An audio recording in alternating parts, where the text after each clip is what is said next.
Previously on Better Jail Joe. Joe realises that he's living in a prequel, but focuses on his heist scheme. Meanwhile, an undead guard arrives from the future and is remarkably calm about it all, and has some news that may or may not be vital. Jake, what do you think you're doing? Recapping the previous episode. Bloody hell. We filled our boots with recapping in last episode. Enough already. I was just trying to help. I wish I could disown you, son. We're not related. Exactly. I just wanted to be included. Look, back in my day, we weren't allowed to recap on anything. We were told it was offensive to those with amnesia. They made it a legal law that no one could recap previous events without facing a life sentence.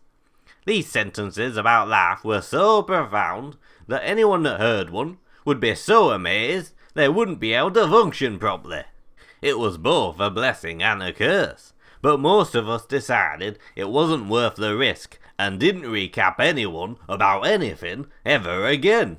Instead, people just had to settle on the original cap and avoided reading it at all costs. Well, that's given me a lot to think about. After a while, those with, he's still going, amnesia, forgot why the law was invented in the first place. And when they asked us about it, we couldn't tell them, in fear of breaking the law. So we ended up Oh, sorry, Garry. What was it you wanted again? I already told you. Well, tell us again. I wasn't listening to Jake's recap, due to the fact that he bores the very life out of me. I do? I've got about 15% life left in me, according to this calculator, and I don't like the maths behind it. Oh, that sounds terrible, Joe.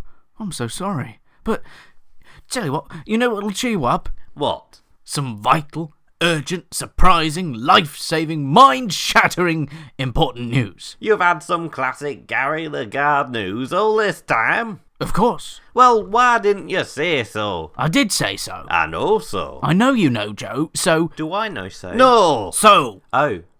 So. Jake, stop faffing around and let Garry tell us his news. I can see why you never made it into the original series, you faffing faffer.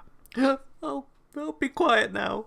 So, Garry, what's the news? It's vitally important. Oh, really? And urgent, too. Well, spit it out, then. I can't, Joe. Why not? Because if I spit, it will sound just like I'm spitting. Then you won't be able to understand the important news. Good point, Garry. Just tell us then. When? Len. No can do, Joe. Then's already been. It's in the past, and I've already time-travelled once today. Are you two always like this? Oh, shut it, Jake. Right, so, I've got some news about my important news. It's...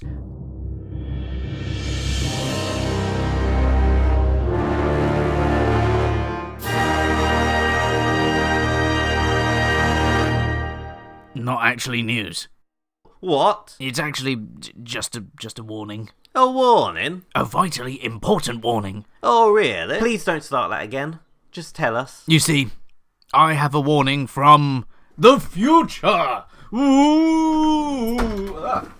Bloody hell. What is it, Garry? We need to know. It's your elaborate heist. It's just so elaborate that it needs to be completed without any distractions.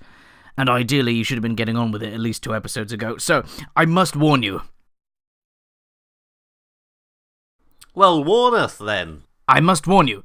Do not get distracted by an undead prison guard from the future. An undead prison guard from the future? Exactly, Joe. Don't get distracted by them. Oh dear, oh dear. I hope that doesn't happen. But wait, aren't you an undead prison guard from the future? Well, you see, I suppose I am. And you decided to distract us anyway. Garry's not distracting.